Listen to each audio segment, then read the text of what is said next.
Hello everyone, my name is MD Suhail, computer science graduate with a strong interest in full stack development. In this video, I am representing one of my full stack project which I have built using React, Spring Boot and MySQL for the database. This is a simple e-commerce website where user can select the product and add the product into the cart and proceed with the payment. So before directly jump into the project, uh, we have to understand what is the structure of the project, and I'll show you the complete demo of the project, and I'll explain brief about the code. Before that, we have to understand what is the structure of the project. In every application or in a website, we have majorly three main parts, okay, like front end, back end and the database. We have to create these three things and we have to make connection between these. Okay, we have to connect front end with the back end and back end with the database. So let's start with the database first. I'm using Docker desktop and I'm using MySQL database, in which we can store the data in the form of rows and columns in the form of table. So I'm using Docker desktop. Using Docker desktop, we don't need to install a separate database into our system. We have to just pull the MySQL Docker image and we have to run it as a container. And I'm using a Docker desktop where our database is present. During the creation of this database, we will get some credentials, okay, like what is a username and password and port details and the URL. We have to get that value. We have to take those credentials and we have to add that details into our backend server. As you can see, this is our backend where I am returning and creating a REST APIs and everything. In this our backend server, in the application.properties, I have added those credentials which I have got during the creation of the database. As you can see here, I have added URL and username and password. These details I got from the during the creation of the database, which is present in the Dockers. Doing adding these credentials into our backend application, we successfully establish the connection between database and backend. And one more thing, we need a client where we can write a queries, where we can create a tables, where we can see the data. So for that, I'm using a SQL Electron. I'll open it again.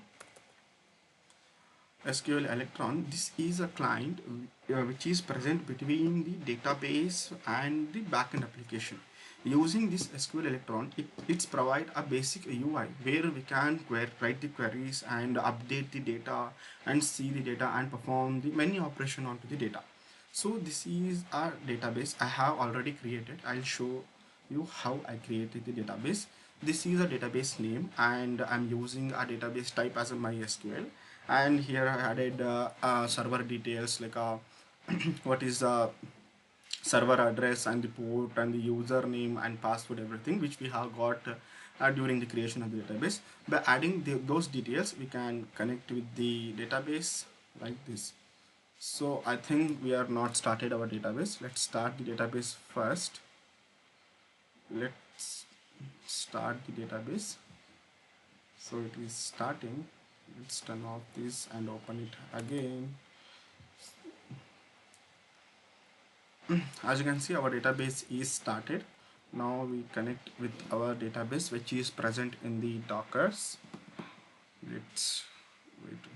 Okay, so we are successfully connected with our database. Here we can write a queries and we can fetch the details. We can modify the data which is present in the database, or anything. We can create a new tables and everything. So now till what we have done, we are we created a database into the Dockers, and we got these details during the creation of the database, and we added these details into our backend application. By doing this, we are successfully established the connection between backend and the database. Okay, and we are using SQL Electron. Here I'm using SQL Electron for the writing of queries and performing the DML operations. So as you can see here, I added a URL and username and password. By using these credentials, I have established a connection between these three. So now we are remaining with the front end part. Let's start the front end. Here I'm running npm run dev. Let's run this. it will start now. Still we are not started our backend server, so our back front end is started on local host 5173. Let's open it into our browser. Here you can see our front end started on localhost 5173 and we got a error 500 network error because first thing is our backend is not started. It is in the off state. As you can see, our backend is still not started and we got this error 500 network error, right? Because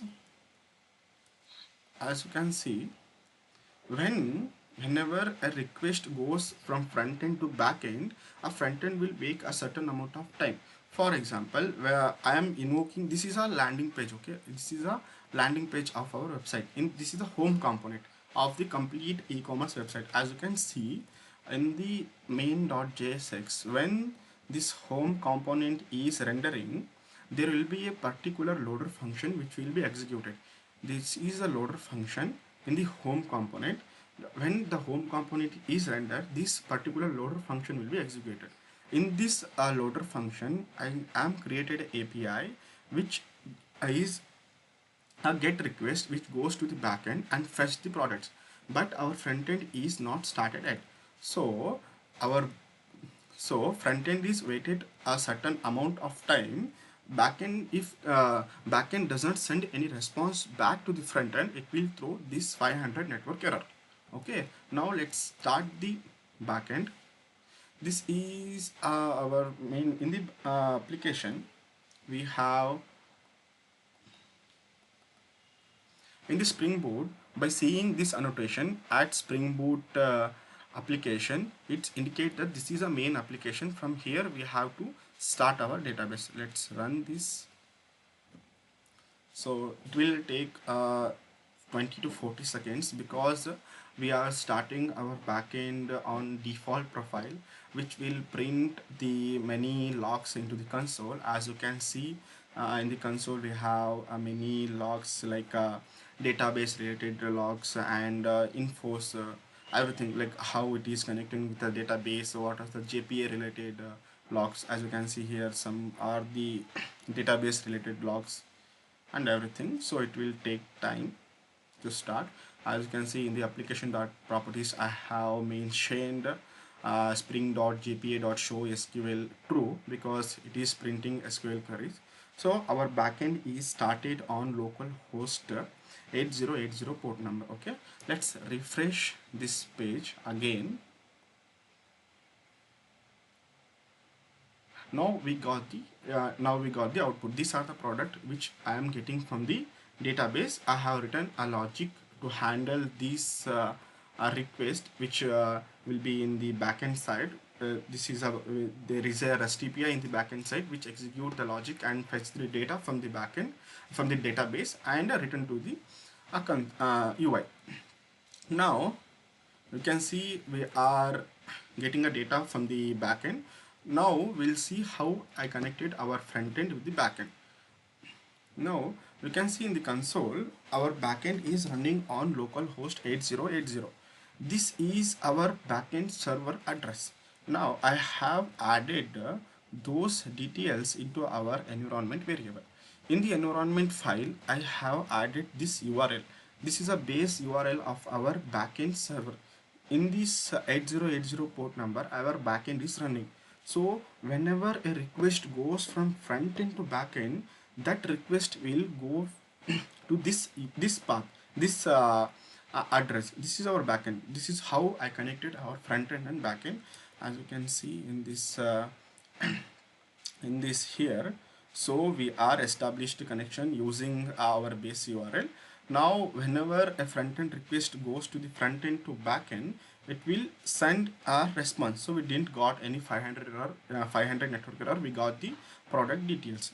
Now our both the front end and back end server is on. As you can see, still till now what we have done, we have created our database and the backend, and we established the connection between backend and front backend and database, and we are using SQL Electron for the GUI, and we have established connection between the front end and backend using the base URL path which where our backend is running. Now we establish these connections. Let's start with the project demo.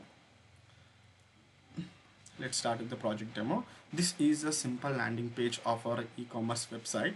Now you can see we are seeing the products which are coming from the database.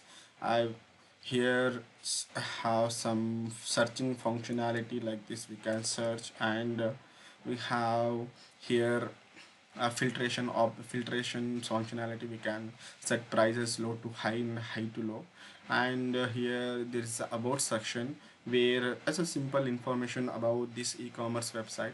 There will be a contact us page and login and the cart. Now the present cart is empty. Let's add the products into the cart. Let's add this Ronaldo sticker into the cart. As you can see in the header, on top of the basket icon there will be a number 1 which incremented. Now before it is 0. Now let's add this Messi sticker into the card. As you can see, this is a 1 right now in the header. It will be incremented to 2. You can see this is incremented to 2. Let's add the Virat Kohli sticker also. We can add the product from this page also we can add by opening this particular card page, particular product page. Here I have the what is the name of the project and the description of the project, this name of the product, the description of the product, and we can increase the quantity of the product also. Let's add to this product into cart with the quantity 3. It will now in the header it is showing 2 products available in the cart. When we added these 3 products into the cart, it will be 5. So now it is 5.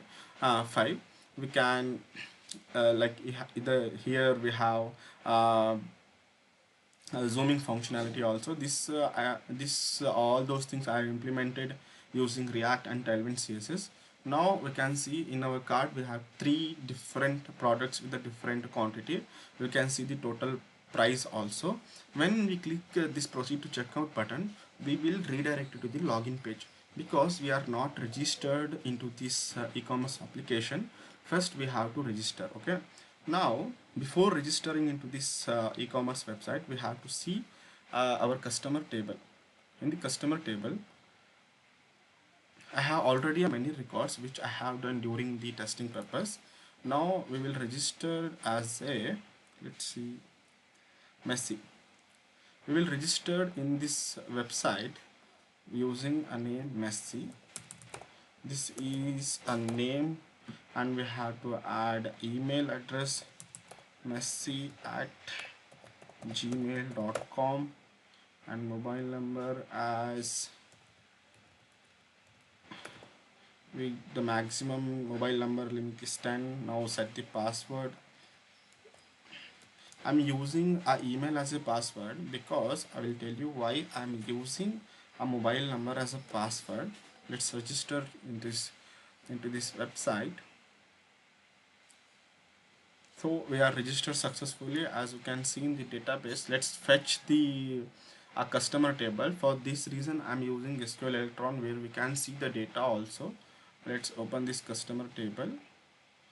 So in the end of the day, there is a new record inserted into the customer table with the customer ID 48 Messi and email as messi@gmail.com, mobile number and password.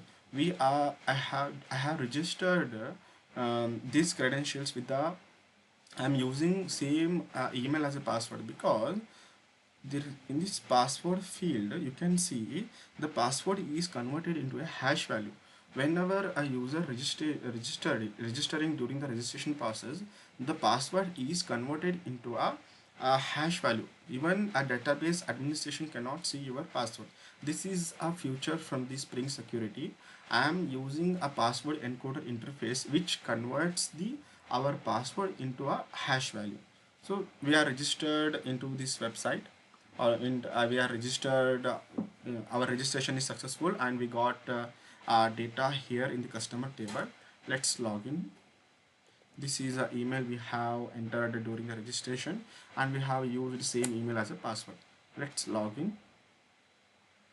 So we are redirected to the payment process. We cannot proceed with the payment because we have to update our profile. Okay, so I will show you. when we are into the cart, you can see the proceed to checkout button is disabled. As you can see, there is a message, please update your address in your profile to proceed to checkout button, right? So we have to update our profile. In the profile section, we have to add address details like a street, city, state and country, everything. Let's update this. We have to add only 5 digits in the postal code, India and Karnataka. This will be the address. Dollars colony, Sivaballari. Let's when we are updating this, when before saving this, save hitting this save button, I'll show you in the address there will be a no record. So as you can see, there will be a no record. I'll show you. First we will check what is the customer ID.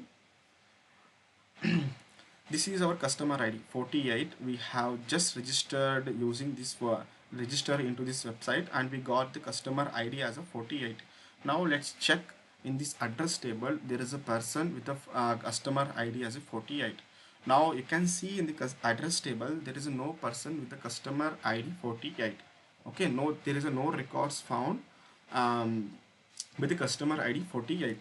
Let's save into this. Let's save this address first. So your profile details are saved successfully, as you can see in the message. Now we will fetch the again address table.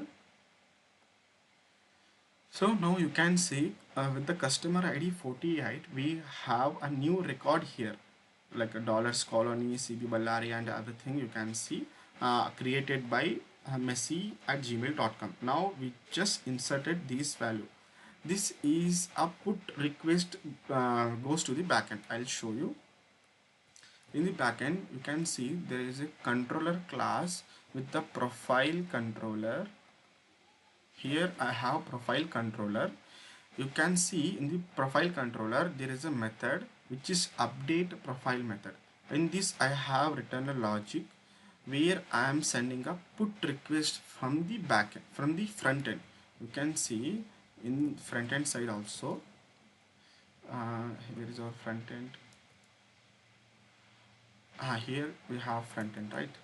You can see in the code there will be a profile component. In the profile component, I am returning a loader function which sends the put request to the backend. Just a second. Here you can see in the loader function I am getting these details and sending a put request, put profile. This is a API which is present in the backend, which executes the logic which is present into that method. So as you can see, I am sending put request to the backend. Here that put request will become, and this logic will be executed. We have service classes and repository classes also, which perform some database related operations. This is how I am updating the profile into our database. Now we got records in the database also, address table also. Now we'll see our new data. After updating the profile, we can see in the card. Now proceed to checkout button is enabled. Now we can click to checkout button. We got we have to add here payment details. I'm using a Stripe for the payment gateway. This is a simple payment gateway. When we are registered into the Stripe, we will get some public APIs like a public key and secret key. We have to add that secret key into our website. Just a second, I'll show you. This is a Stripe dashboard. You can see when I registered into this Stripe website, I will get some API keys, secret key and public key. I have to add that key into our backend server. I'll show you. In the application.properties, as you can see, I have created one more property file here. In that I have added that secret key which I have got during the after registration process in the Stripe. Here it will taking a time to load. Just a second, it will load. So here we have a API keys that we got after the registration. This secret key, this secret key I added into our backend server. Using this secret key, our Stripe and backend or front end will communicate with the will communicate. Now I have to add some default. Stripe provides some default card details for the testing and testing purpose for the, and during the prototype presentations. Like that number is 4242 424242. This is a default card number provided by this Stripe. We have to add some valid year, expiry date, and here I have to add uh, 3 digits CVC number. Let's pay now.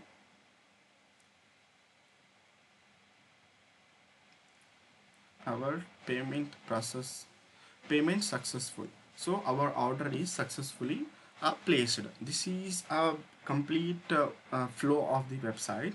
And also whenever we are logging and whenever we are registering into this e-commerce website, we will be registered as a role as a user. We have admin related authorizations also.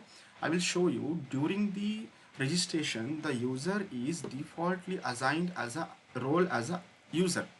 I'll show you in the database. In the role table, as you can see, we have only four roles: user, admin, and operation engineer, and QA engineer. By default, whenever a user registering into our website, I will provide that user role as a user, because we have some admin related authorization, admin related functionality also. As you can see, in the customer roles, we have inserted in the customers, the customer ID is 48. In the customer and roles, for the 48 customer ID, we have assigned a role ID 1. The role ID 1 is a user. So defaultly I'm assigning every customer as a role ID as a user. Okay, and there is a no separate page for the registration for the admin. I am manually inserting the values into our database like this. If I want to make that particular customer as an admin, I am updating like this. This is a update query where I can update the customer. I can change the roles of the customer. Okay, so this is a complete process. You can see in the orders, this messy is placed. Now these three stickers, the status is now created. Admin have to confirm this order first. After that, this status will be changed. Okay, now this is order number 18. Let's log in as a admin. I have already inserted admin related details into the database. Let's log in that as a QA engineer. He is the admin. Let's log in. Now we logged in as an admin. Here you can see, here I have new page which is admin. You can see in this admin we have two different options, orders and message. First we will see what is this orders. This is orders. These are the orders by the different customers. Now we just placed this order number 18 by name Messi, right? So the status is created. Here from here admin can confirm the order or cancel the order. Let's confirm this order. So the order is confirmed. I'm providing only these two different options to the admin, where admin can confirm and delete the cancel the order, and we have messages also. I will show you what is this message. Let's log out from admin. Let's log in with the normal user. That is messi@gmail.com. Control V. This is a password, right? Let's log in with the customer. So you can see in the orders the order status is now confirmed because I have logged in with the admin and I confirmed the order.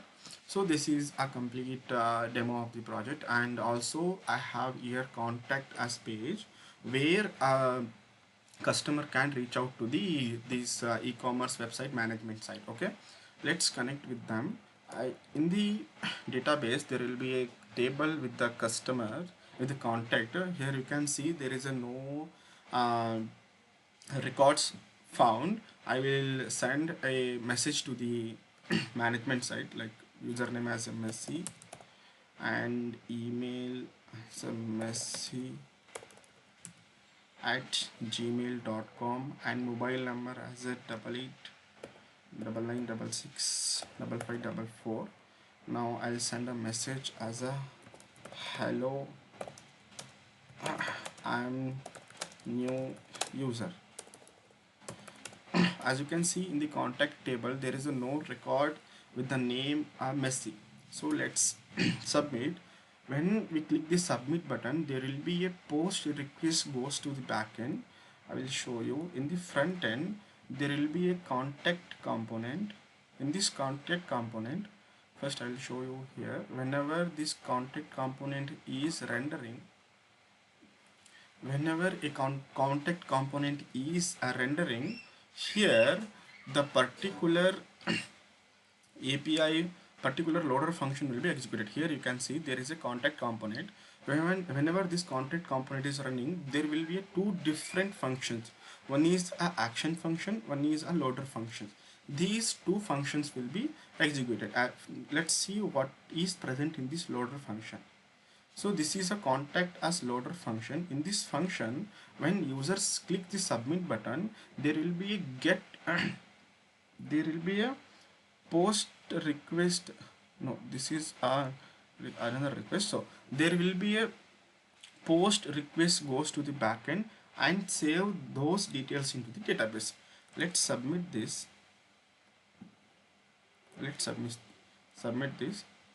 So now we are successfully submitted the data. Let's fetch the data details into the context. So you can see there will be a new record inserted into the contact us table with the customer ID 9 messi at gmail.com.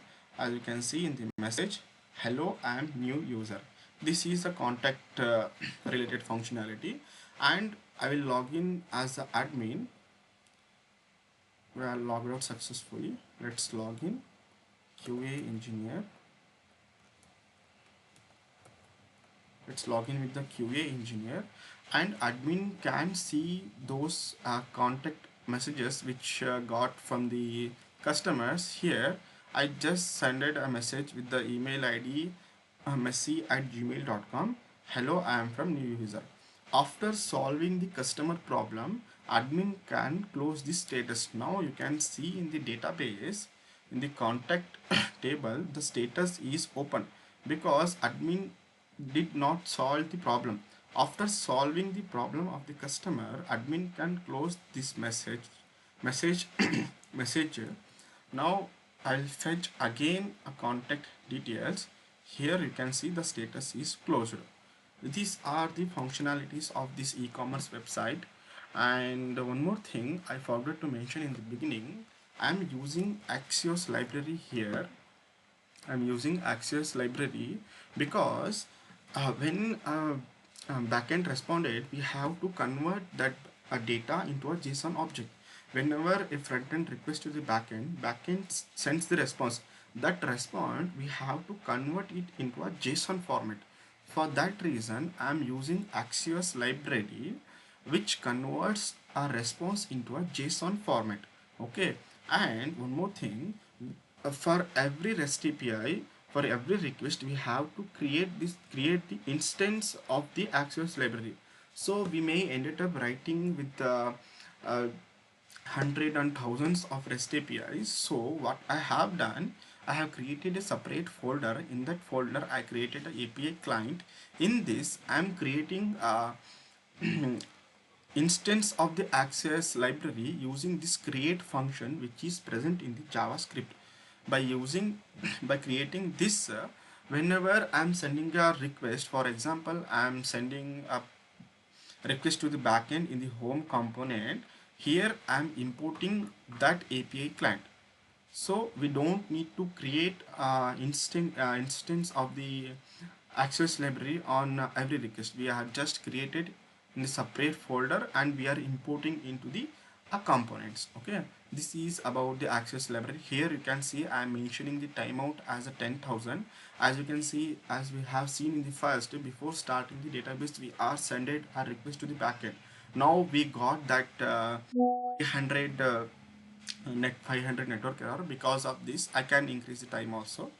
Now this is a complete project, a demo of the project. And coming to the backend side, I have created many REST API controllers. You have already seen the product controller and the I am sending a put request while updating the profile, and I'm sending the post request while sending the details to the contact details. And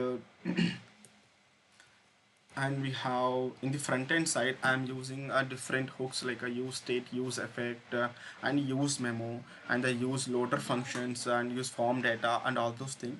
This is a complete details about this e-commerce website which I have built during my learning phase. And coming to the now our cart is empty because we have already placed the order, not here. So this is about the project. So I hope you like this project. Thank you for the watching. We will meet you in the next video.